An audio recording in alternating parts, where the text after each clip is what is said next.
is Nick, or Nicholas Wenker. I'm probably best known for being the younger, more handsome version of Doc Ollie. Actually, I was skiing with my dad all last week in Breckenridge, and I was giving him a hard time about getting older, which in retrospect probably was not a very good idea, considering that I was barely skiing the greens and he was skiing double black diamonds even at his tender age of 105. So it just goes to show the power of the Young Living products. But yeah, I was very glad my dad was there to give me some good tips with his Swiss Alps skiing background. So for those of you who don't know me, which is probably most of you, I actually this year hit my 5-year anniversary with Young Living, of working at Young Living Corporate. Previously, I lived in Houston, Texas, working at a law firm called Kirkland and Ellis. But yeah, about 5.5, almost 6 years ago, I was at my parents' place in Houston, Texas, and Gary and Mary Young were staying there with them. And I happened to meet them that night, and they'd heard of me. And that night, Gary, who always went with his gut on everything, as you just heard, the importance of the gut, Gary basically said all of a sudden at around midnight at my family's dinner table, well, Nick, you should come out west. And I said, well, I love Young Living products. I've used them for a long time. They've kept me alive, my law firm, with the brutal hours that I work. He said, no, I don't want you to come visit. I want you to quit your job at your law firm and just move to Utah and come work for me at Young Living. And I said, oh.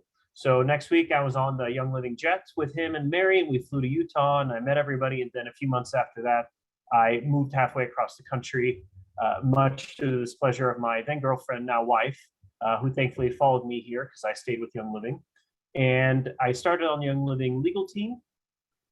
And about 1.5 years ago, I moved over to a different department, and I helped run the global farms for Young Living for 1.5 years, but continued to do the farms legal work and CBD legal work. And just recently, actually this last week today, moved back to the legal team where they needed some help. So I've been in and around corporate for a long time, working behind the scenes on various things, including CBD, which is the main thing I'm here to talk about today. But if anyone has questions about other topics, I can maybe try to answer those as well. So maybe I'll just give a little introduction to the history of how Young Living got involved with CBD and some of the issues we've encountered, and then maybe open it up to questions, because the way I got on this call originally is that I know in the Grow group there was a lengthy discussion thread with a lot of questions and conflicting opinions and facts and people who had heard different things, and the thread ended up getting locked and so on.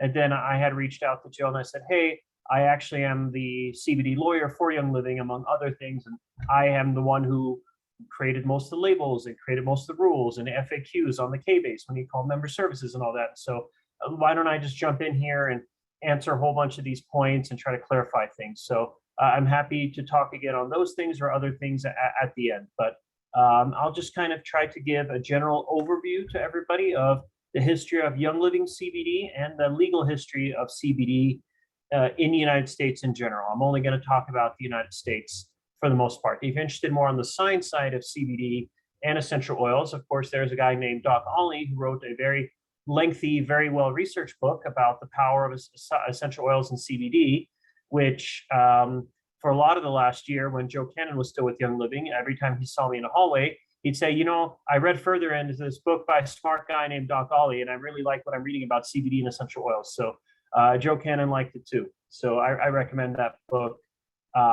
And yeah, I just saw a question pop up about CBD and pets. I can talk a little bit about that at the end. So let me just jump into a bit of the history. So I first got involved with CBD probably at least a year, maybe up to 1.5 years before Young Living launched the CBD products. And many of you might remember, before they were an official Young Living product that offered PV, they were sold separately on the Nature's Ultra website, which I can explain a bit as well. So I think it was probably around maybe early 2018 or mid 2018 that I first got pulled into the world of CBD.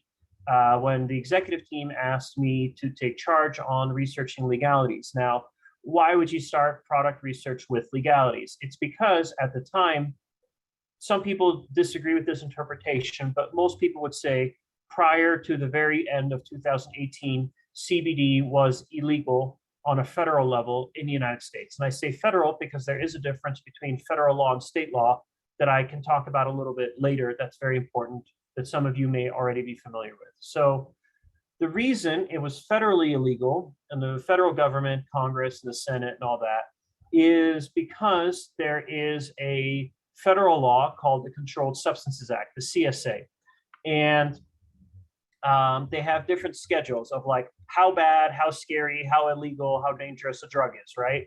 And Schedule 1 is all the worst drugs, and heroin and whatever you can imagine. And somehow marijuana was kind of on there, the hemp plant, and any derivative of a hemp plant, which includes cannabinoids, which CBD is one of around more of 100 or more cannabinoids in the hemp plant, that was on there. And if you read the book, from Doc Ollie about the history of CBD, there's a lot of controversy, a lot of the drug law in the United States of how marijuana, what became so illegal, is rooted in a lot of bad science, a lot of racism against Hispanics. It's a very unfortunate history, which is why I think just a week or two ago, you may have seen the House passed a bill to legalize all marijuana, not just CBD or certain cannabinoids, but all marijuana.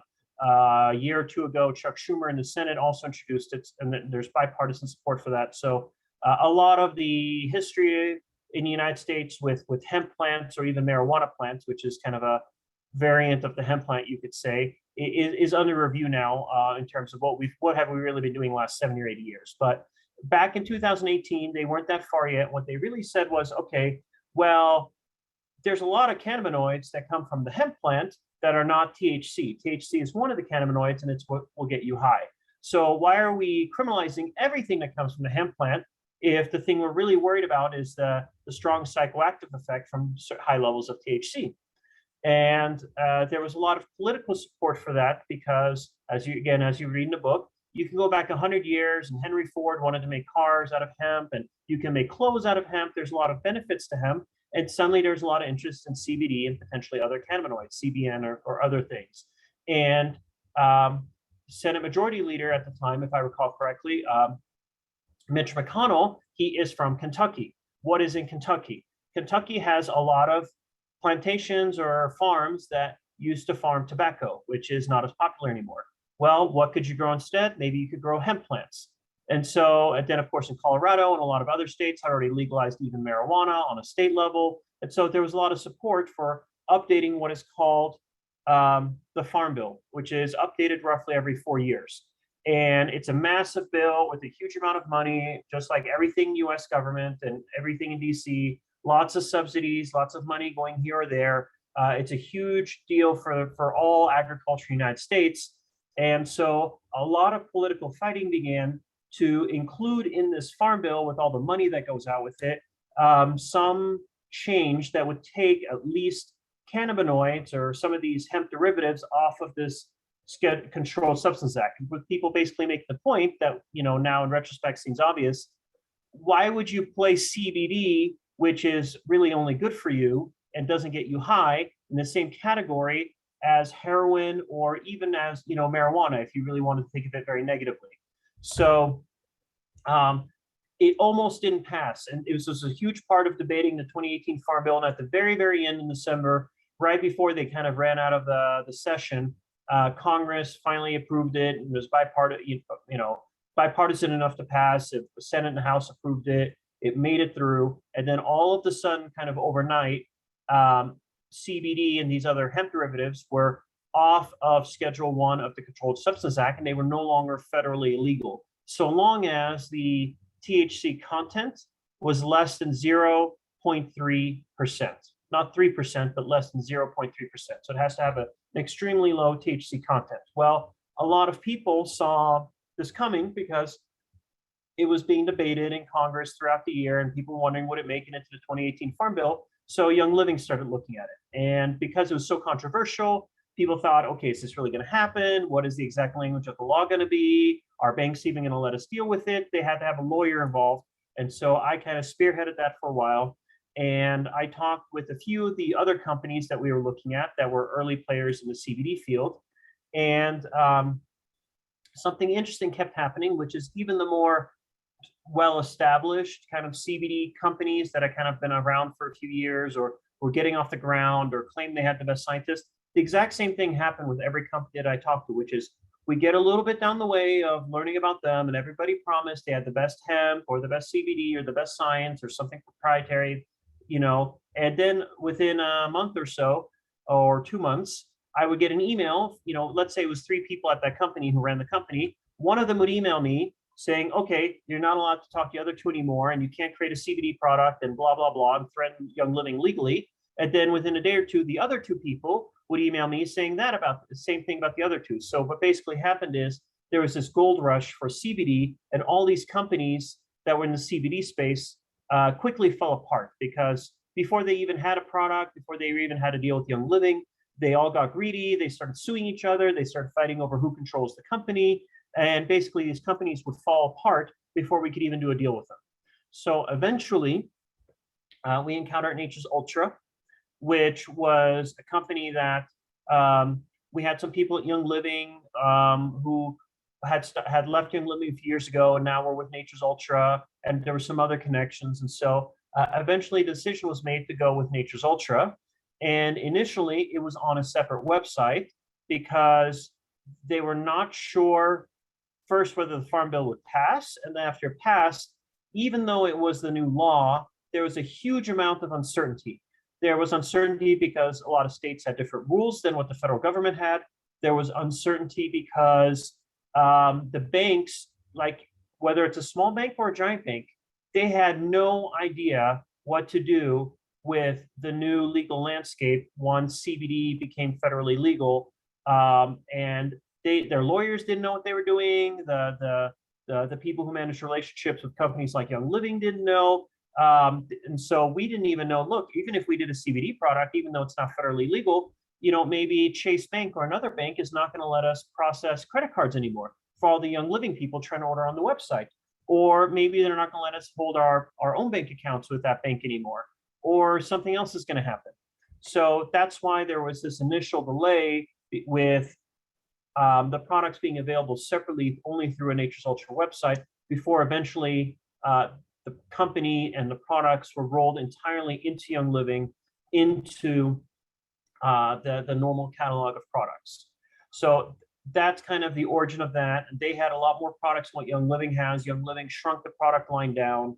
And then that was the beginning. That began a really intense, about 2-year period of my life where I had to be constantly on top of CBD for Young Living, on top of everything else I was doing with Young Living, which is about 15 or 16 other areas of law that have nothing to do with CBD that I was doing at the time.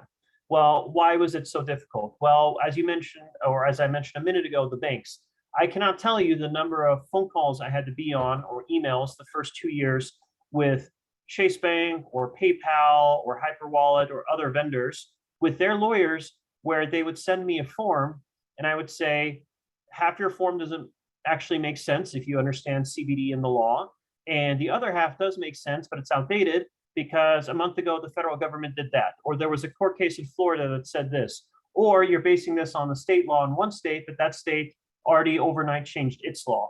So I was having to stay on top of what was happening federally with the FDA mainly, which is something important I'll get to in a second, but also with all 50 states. And to some extent, that's still a problem now. I am trying to keep track of 50 different states that constantly change their rules about CBD, which is difficult for Young Living and for any company. And I've actually been on phone calls with staff for different attorney generals. I've gone to Washington, D.C., and I've visited the offices of many different members of Congress to try to explain CBD to their staff and why it's such a problem that we have different laws in every state, and some of the laws are written poorly. So this is not just Young Living. This is a national thing. It's very complicated. It's very unfortunate. It has a lot to do with the FDA, which I'll talk about in a second. But you could start to imagine some of the issues. And then as you have all these different states with different laws, and then they change their laws, and suddenly they have their own label requirements. So I was constantly, like every 2 or 3 months, changing the labels on the Young Living CBD products to try to keep up with this wave of different requirements, some of which contradicted each other, that were coming out from all 50 different states. Because as I said earlier, what the federal law might be one thing, but what is a state law could be something totally different. So, for example, you may have seen many people in the US, if you go to some CBD shop somewhere, I've got one right here in Lehigh, in Utah, there'll be a big sign on the door that says CBD, legal in all 50 states. I saw so much of that even from law firms when the Farm Bill first passed, and I still see it today. That is not true.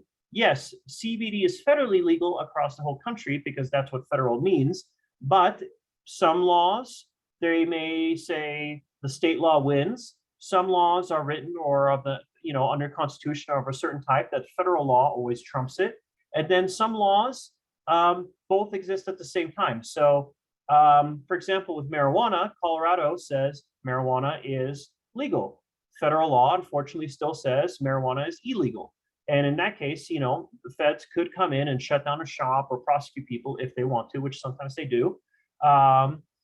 In this case, when you're talking about CBD, the feds say, okay, well, we don't have a problem with CBD as long as it's under the THC level, but you still have a few states out there that say, well, but we can make our own rules about CBD in our state in addition to whatever the federal government does. And so you have some states that say no CBD.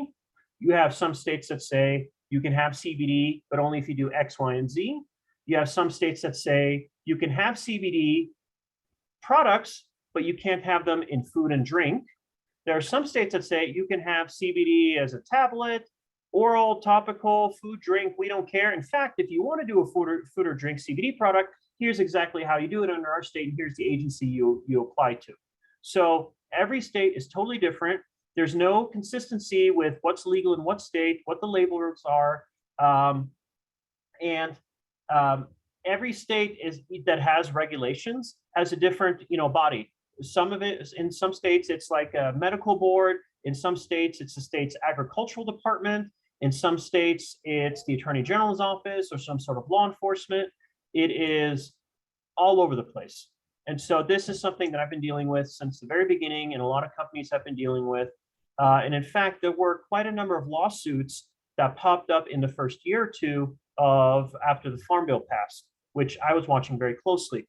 I'm a lawyer, but I'm not going to speak well of all lawyers. There's some lawyers who are out there just to kind of suck money out of people or companies. And so you have what's called the plaintiff's bar, which is just kind of attorneys who are kind of on the offensive. And they start in California and Florida and some other states suing companies for all sorts of different things. And a lot of these cases over a year or two were ended up being frozen or thrown out because in many of these cases, the attorneys said, look, it's impossible for us to comply simultaneously with the laws of all these different states. But even more importantly, often we cannot comply with a state law and with what the FDA says. So here's why the FDA is so important. And this is where a lot of the challenges came from with Young Living, that things that may have impacted you or frustrated some of you, or differences between Young Living and other companies in terms of what we did with CBD. It depends on the risk level, because even though Congress passed the 2018 Farm Bill and took CBD off the Schedule 1 of the Controlled Substances Act and said, okay, now it's legal federally if you're under this limit. Usually when Congress does something like that, they still leave it to one of these executive branch agencies, this alphabet soup in DC of the massive government we have, unfortunately, in the US nowadays that regulates everything. One of those agencies is the FDA, and the FDA is over food and drugs and drinks and other things and food safety. And here is the problem that happened with CBD. This is something that's really unique in America, and it has still not been resolved all these years later after the Farm Bill passed. So let's talk about every Young Living person's favorite thing, big giant pharmaceutical companies, right? So throughout the 2000s, there was a massive company called GW Pharmaceuticals based out of the UK.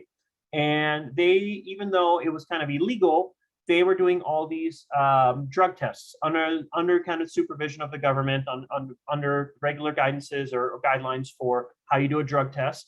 And they were testing for a drug called Epidiolex, which helps prevent epilepsy and some other things. And they were using extremely high doses of CBD. And they threw out a whole bunch of different patent applications, and a number of them eventually were granted by the FDA. The FDA said, you know what, CBD is really effective. Your patents are specific to treating epilepsy with CBD, and this is one of the few things that works. It works super well. Okay, we approve your patent. Here's the problem. the FDA's policy since a very long time is if something is approved as an ingredient in a drug patent, at that point, you are not allowed to use that ingredient in dietary supplements.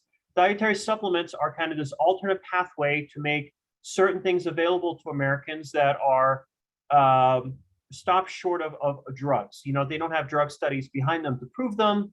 This is that disclaimer you see everywhere, like the FDA has not approved this, blah, blah, blah. You see that on some of the Young Living dietary supplements, and that comes from a federal law called DSHA, which was pioneered by some of the legislators from Utah, in part because the multi-level marketing industry is big there and for other reasons as well.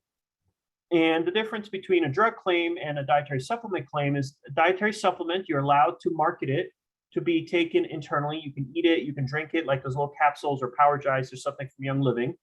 And you can also market it for structure function claims. Some of you may be familiar with that. So there's certain things that are structure function claims. And then when you go into more serious territory of treating,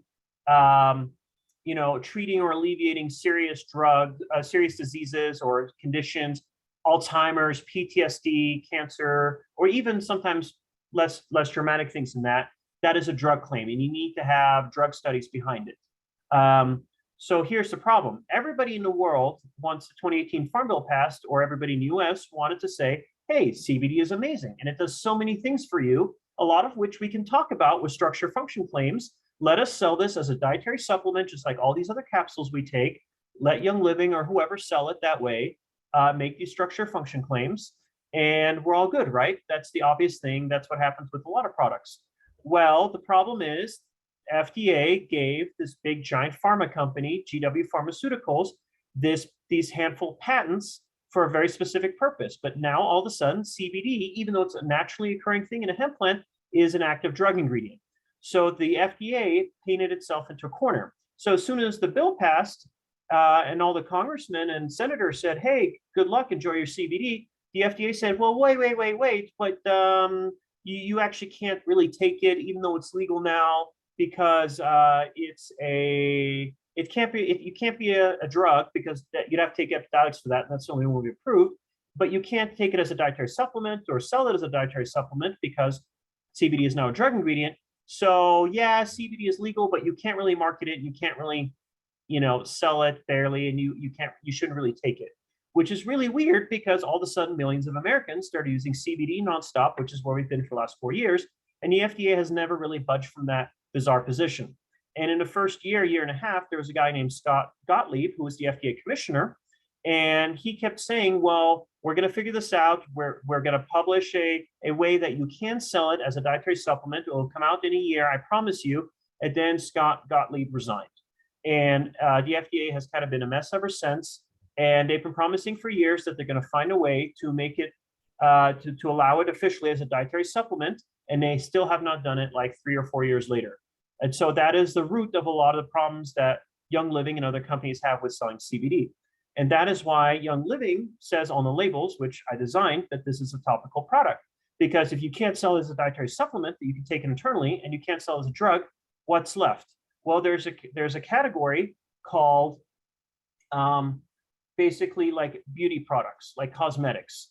Now you have to be careful, because if you can have a drug cosmetic if you make a drug claim about a cosmetic. So what is a cosmetic that's not a drug cosmetic, just a plain cosmetic? Well, it's a topical application, which is why the label says, put it on your skin, because technically that's all the FDA will let you do.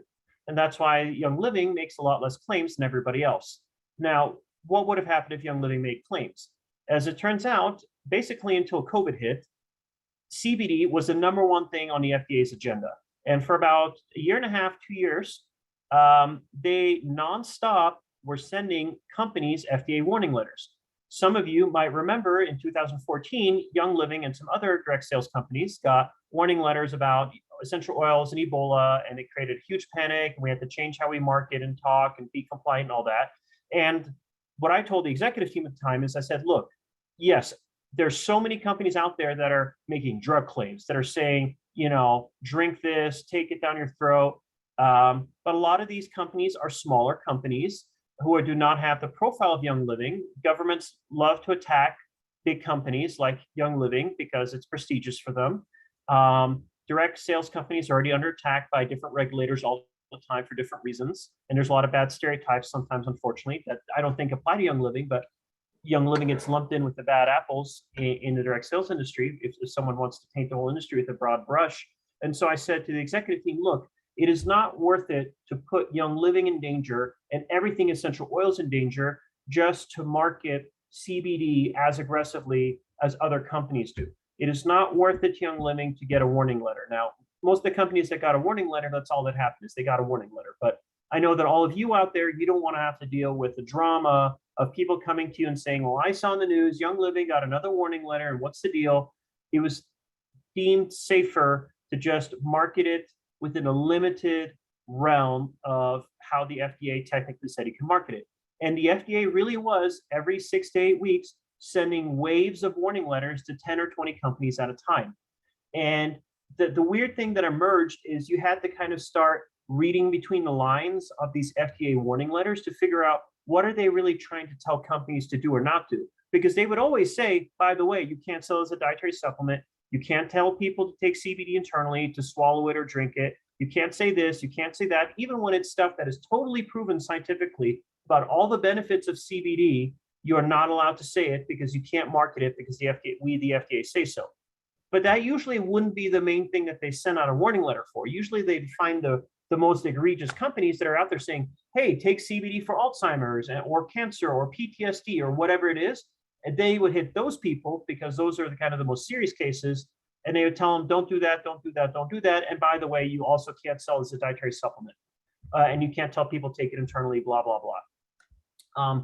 But then every few months, their warning letters would change a little bit to send new signals of like, now we're worried about this, now we're worried about that. And so they would only send these letters to 10 or 15 or 20 companies at a time when there's hundreds or thousands of companies selling them. Well, they can't send letters to everybody at once, right? They have to document, you have this on your website, you can't say that, blah, blah, blah. So they would kind of choose people symbolically. They would pick some big companies, some small companies. They would pick a company in Texas, a company in Florida, a company in Kentucky, and there would kind of be a theme to each month's wave of warning letters that I then, as Young Living's lawyer, had to kind of decipher like hieroglyphics, like what are they really trying to say here?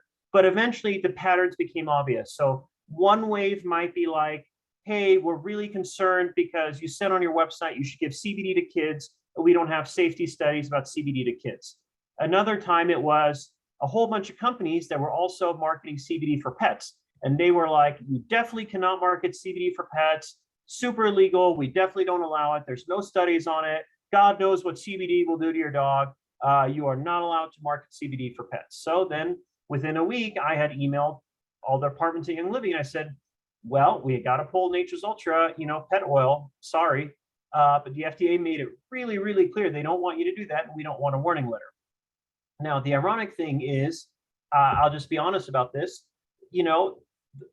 from what I recall at the time, the main reason you could give the pet oil to pets is because it did not have these other essential oils or different flavors or things in it. It was just kind of normal CBD oil. So eventually I think it took like a year. I don't know why it took so long, but we came out with a line of CBD oil that just was basically like, flavorless or just normal oil. Well, I mean, it's inherently pretty much the same thing. The thing that they didn't want you giving pets, or that we didn't want you giving pets, was just that it was infused with all these other things because different pets react differently to different essential oils or different ingredients. So in a way, it's kind of silly. Like, why can't we just market that to pets like we used to? Well, technically the FDA says you can't. And so right now you can go to a lot of stores, Walmart or CVS. You can go online. You can find all sorts of people who will tell you CBD is great for your drug, serious disease or getting off of drugs. You can find companies that'll tell you, here's our CBD water. You can find companies that say, here's our CBD dog bones. The reality is there are just too many of these companies for the FDA to stop. They know consumers, Americans love CBD. They know companies are selling it this way. Consumers are buying it. But the FDA has put itself in a corner. And what's interesting is because the politicians now realize, hey, everybody's been using CBD for years. It's very popular.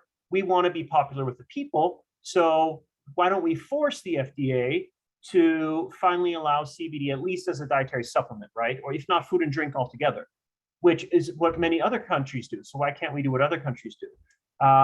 Well, here's the problem. You have GW Pharmaceuticals, which is a giant pharma company, which sold for a lot of money because of their Epidiolex monopoly, I think a year or so ago, like billions of dollars. But then you have the entire big pharma lobbying machine in DC, and they're like, well, we don't care about CBD, but we really care about setting a precedent that you can take something that was an active drug ingredient that then was our exclusive use, so we can charge Americans sky-high prices for it, and then all of a sudden you let people sell that same ingredient in a dietary supplement that anybody can make, and they don't need a prescription for it, and we can't charge them 100 times what it's really worth. So of course, the entire massive big pharma machine in DC kicked into overdrive and was like, whoa, whoa, whoa, whoa, whoa, Congress, Senator so-and-so, Congressman so-and-so, you had better not push for any of these legislation items that have been introduced in the House or Senate to force CBD to be allowed in dietary supplements, to force the FDA to act, because we do not want to set this as a precedent or an example, because next time it could be our drug or our thing we got a patent for, that all of a sudden somebody, Congress can just say FDA put it into dietary supplements anyway, and that would be massive profit losses for big pharma. So that is the back and forth that is going on in DC, and why there still has not been any action. And that's kind of why Young Living has been painted into the corner that it's been painted into. And I've just had the job last 4 years of trying to protect the company. And I routinely bring it up with the executive team. Do we want to, just go for it and allow things that FDA technically says you shouldn't do, because so many other companies are doing it. And to this moment, that's still an open debate. But if you want to know the real story, it goes to familiar themes that probably many of you are familiar with. Big pharma, politicians, bureaucracy across the United States, dysfunction in the federal government agencies, all these things that all of us hate, unfortunately, are all at play with CBD, and all Young Living can do is navigate that. And it's a real indictment of the dysfunction in the United States, and the fact that much of our government doesn't work to the benefit of Americans or consumers. That's not Young Living's official position. That's my personal opinion, although I kind of think Mary would agree with it personally. But that is just a reality of how it's played out with CBD. So I'm hoping that provides a lot more context as to why the labels have been redone, why the marketing is a certain way, why sometimes maybe compliance or conduct has reached out to you and asked you, don't say that, pull that off of Facebook. It's for all of these reasons. So with that, I think that's probably enough of an information dump. So I will open it up to questions. Here's the weird thing about states, and even in US sometimes, but certainly countries that allow marijuana, because marijuana is legal in Canada. And this is also, you've seen this in California. Some of you have meant to read this in the news. So you would think if a country or a state is more lenient with hemp plants to the point of even allowing marijuana, that would make it easier to buy CBD. It doesn't. It actually makes it sometimes a lot harder, because what happens when governments get involved in anything, they bureaucratize it to death, and they tax it to death, and they make it so complicated it doesn't work. So like in California, for example, the black market for marijuana is still thriving, even though it's legal there and has all these programs for it, because the bureaucracy is so complicated, the rules are so stringent and excessive, and the taxes are so high that it's almost impossible for a legal marijuana company in California to be profitable, which is bizarre and is the contrary to the point of the law in the first place. But that is government for you, unfortunately, at least in the United States. Canada has a bit of a similar problem. Canada allows marijuana, but they have this incredibly complicated regime of marijuana, and CBD gets lumped into all the same laws as marijuana. Whereas in US, because marijuana is not federally legal yet, CBD or these hemp derivatives are treated separately from marijuana. In countries where it's all legal, it all gets lumped in the same bucket of laws that are sometimes very bad and complicated. So I once got a very detailed legal memo from a Canadian law firm that I had asked for. And I and our international lawyer, Jackie, who is awesome, we looked it over. It was very lengthy and unbelievably complicated. And the unfortunate thing is, because of their marijuana rules, it is actually not really possible for us to easily sell CBD in Canada. There's a bunch of stuff that I think shouldn't be allowed under international law, because what the Canadian marijuana laws essentially boil down to is um, you can't really send anything hemp related from the US into Canada. If you want to sell in Canada, you have to manufacture it in Canada. And there has to be like a Canadian company, and there's all these other rules. And then in some provinces of Canada, you can only sell it in their like official state store. And in some provinces, you can't really sell it still, despite it being nationally legal. And even if you do sell it in Canada, they have this incredibly Byzantinian, bizarre like regime of how you're supposed to market it that is very different from the US and sometimes doesn't make a lot of sense. But what it means is Canadian companies can sell marijuana or hemp or CBD pretty easily in the US. And it's basically like impossible for a US based company that manufactures in the US to sell in Canada. Now, I've never understood how that's legal when you have like NAFTA and the World Trade Organization. That seems like super protectionist, and US should retaliate. And it's something I tried to bring up with all the congressional staff when I went to visit DC on behalf of Young Living, and barnstorm through different offices and stuff. But nobody listened to me. It hasn't changed yet. US does protectionist stuff too. We have some really high tariffs on lumber, which is why part of that started with Trump, I think, and that's why one of the reasons housing prices are high. So that's really the problem with Canada. If it was easy to do legally, we absolutely would do it. A lot of people have asked for it, but the real answer is the reason we haven't done it is because Canada has this bizarrely protectionist regulatory regime that's stemming from its marijuana laws that are super, play favoritism to homegrown Canadian marijuana and hemp companies. And unless Young Living were to take some really drastic steps with production in Canada and a whole bunch of other hoops we'd have to jump through, it just would not be legal for us to do. The exception, I think, to sending products into Canada like that is under some sort of registered medical program, which clearly we are not.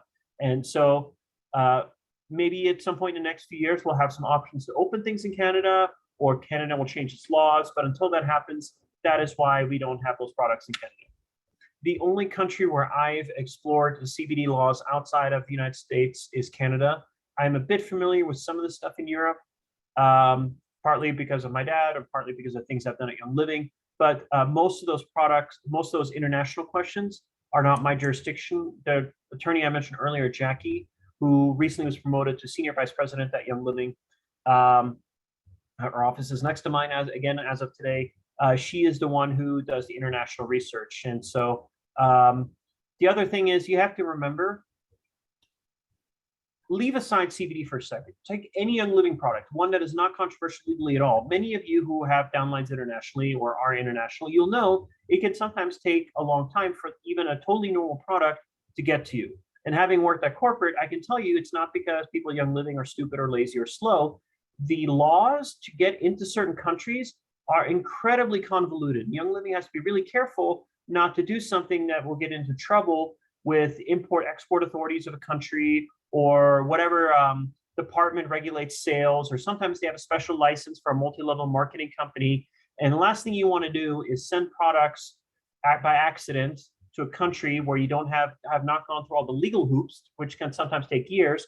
Because if you do that and they find out, then they can say, well, you're not allowed to sell in our country anymore, which is not something that anybody wants. So you have to imagine it's already difficult to get a product or a certain ingredient in a product to other countries and register it and all that and have the labels approved. And some of these countries like Brazil, the government's not very good. It takes a long time. It's very slow.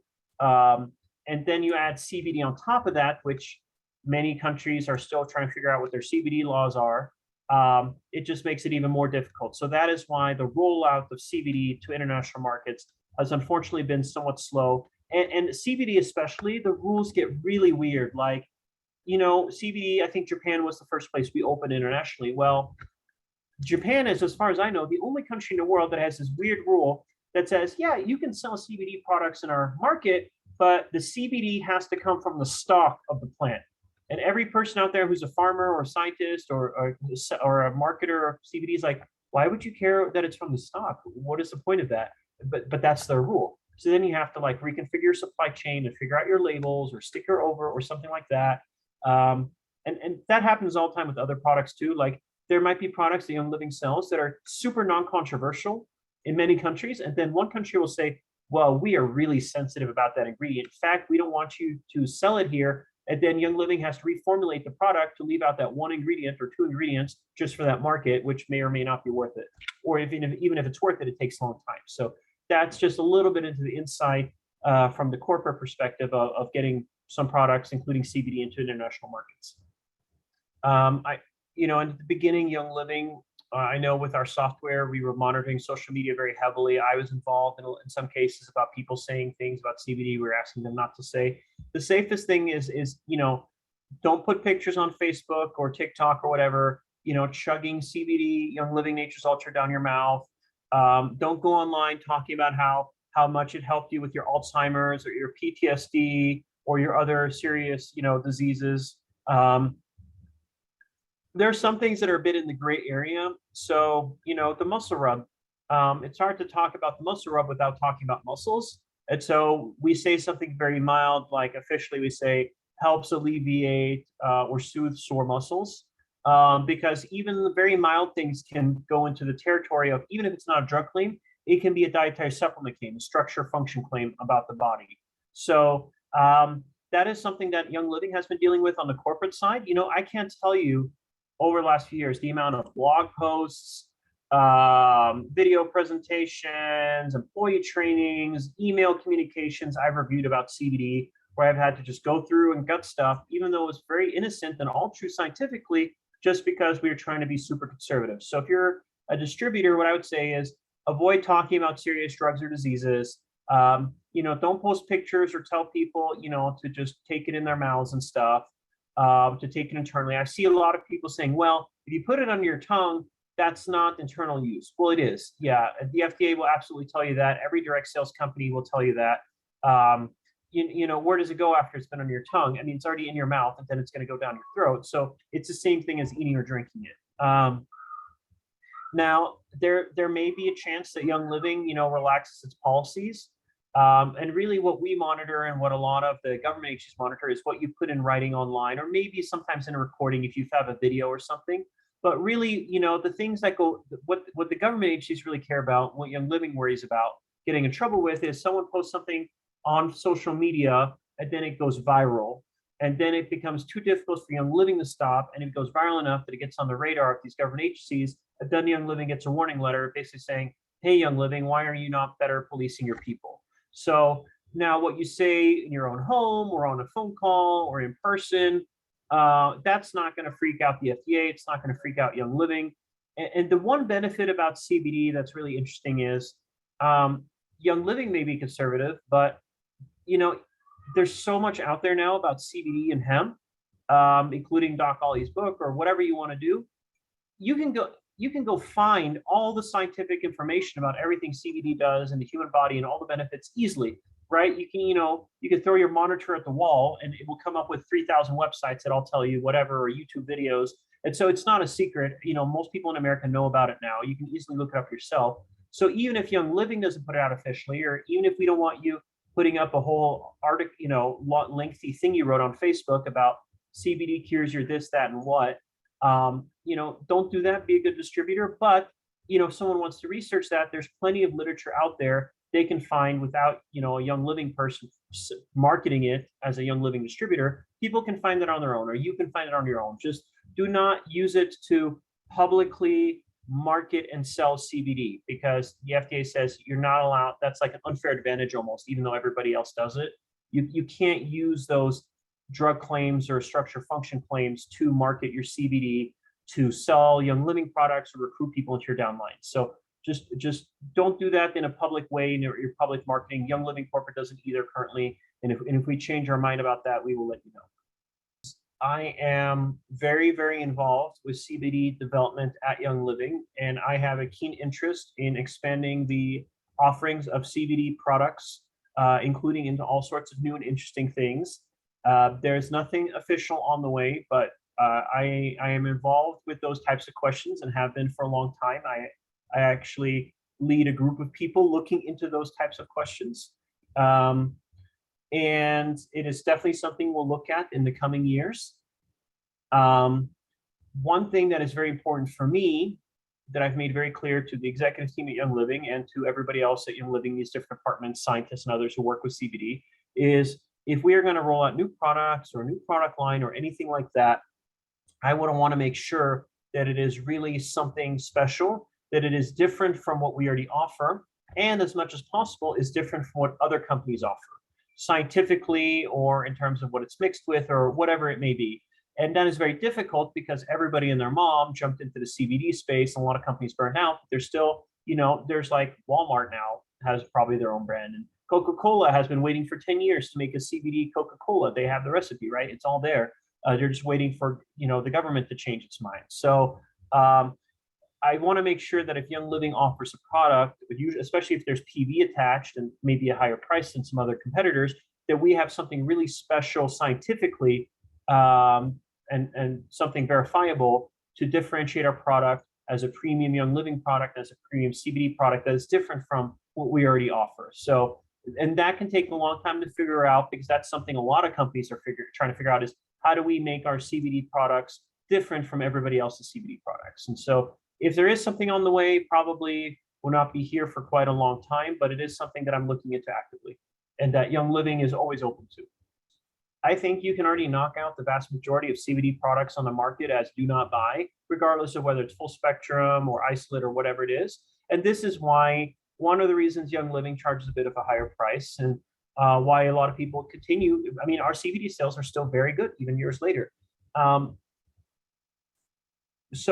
me give you an example again. So I spoke like 30 minutes ago about the fact that we had all these companies that Young Living is looking at before Nature's Ultra that kept falling apart. Well, here's something interesting. As they were falling apart, I would have co-owners or employees or whoever who knew that these companies were talking to Young Living, and they would, through back channels or secret phone calls or knowing Young Living distributor or whatever, they would reach out to me because they'd heard my name, and they would say, hey, this is supposed to be one of the best and safest CBD companies in the US. Don't go with them. All their hemp is from China. Hemp is a phytoremedial plant. It pulls toxins and things out of the ground. It's coming from all the industrial areas in China where they're just trying to make money. It's garbage. We have lots of people getting sick. We're keeping it quiet.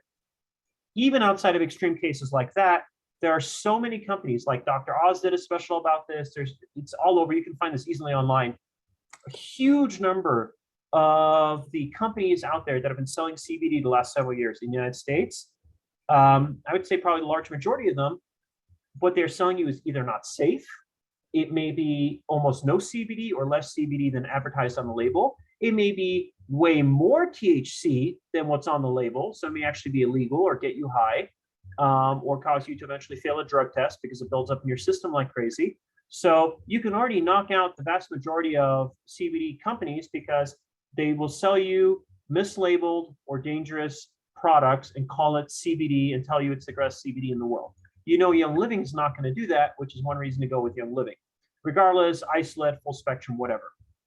Now, in terms of the difference between isolate and full spectrum, there's some of this again in Doc Ollie's book that you can look into, but there is value to the entourage effect. And Young Living does include essential oils because there are also terpenes. Again, that's all in the book, or you can look it up online. So I think the companies that are trying to say, or the people are trying to say, well, Young Living's isolate product is not as good because it doesn't have full spectrum. Well, what is the benefit of full spectrum? It's really the entourage effect primarily. And we do have essential oils. And, if you wanted, you could on your own mix it with some essential oils that have terpenes if you wanted to increase it or take it together, whatever. But there's also, even when you're talking about isolates, there's a lot of companies that sell about isolates, which Young Living, I think, does not. I think we sell a very good isolate. We've explored a lot of other companies, that have very good isolates we can use as well. And at the end of the day, if you're taking a CBD product, you want the benefit of the CBD, which is very well documented. And the important thing is you're getting the amount of CBD that is promised on the label and that it is safe and that it is high quality, which Young Living is. And of course, one of the major benefits to using an isolate is I cannot even tell you the number of people who have written Young Living, or I've diamonds have reached out that I've responded to, whatever, who say, hey, look, I need to be really careful because I can't fail a drug test, or I'm a first responder, or I'm a firefighter, or whatever. Now, I've told Young Living, do not say, we guarantee you will pass a drug test. even these days, I have to like strike blog posts that try to say that by people who don't know any better. We can't guarantee that even with their isolate product, you will pass a drug test because,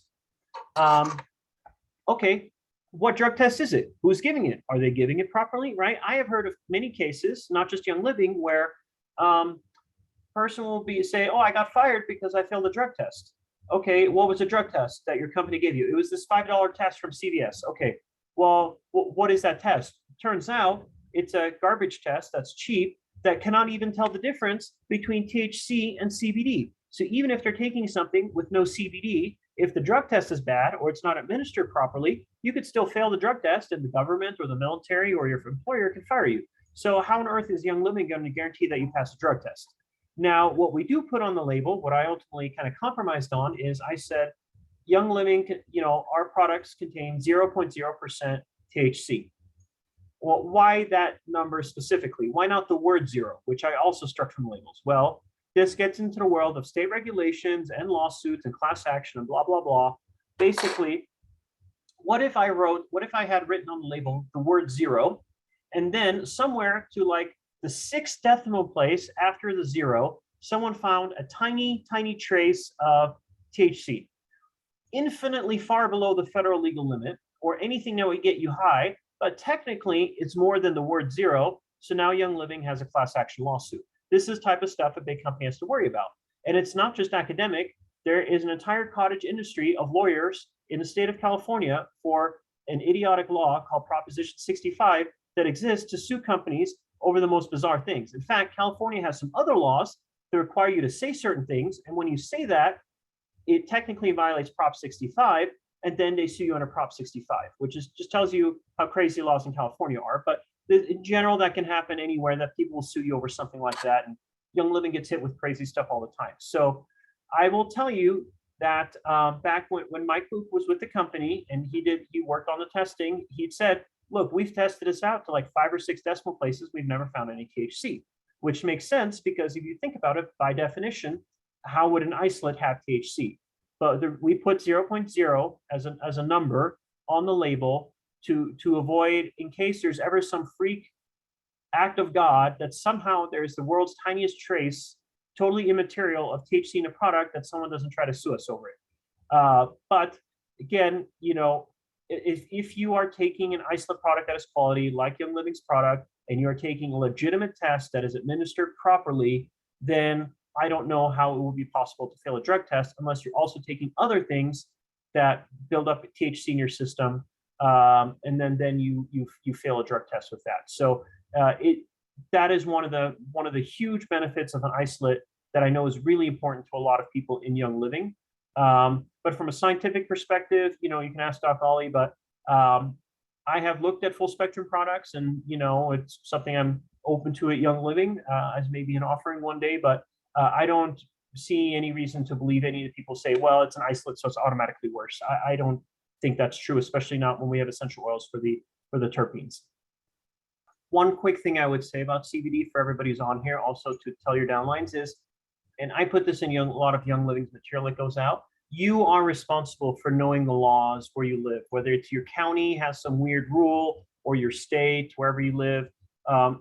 It's gotten better, but I have seen things where people at Young Living would freak out. Hey, Child Protective Services is angry because I gave my kids some CBD, and the person at CPS knows nothing about CBD and thinks it's marijuana.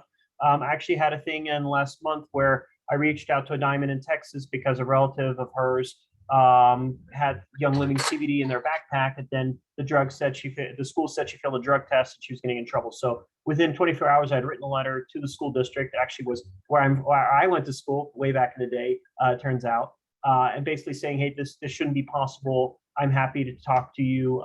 If anyone in the school district or the prosecutor's office wants to reach out to me. So if ever any of you hear something weird like that, reach out to Young Living. Eventually it'll get to me, and I will do everything I can to help you, within the limits of what's appropriate. But please make sure you know the rules in your local area for CBD use and ownership and all that.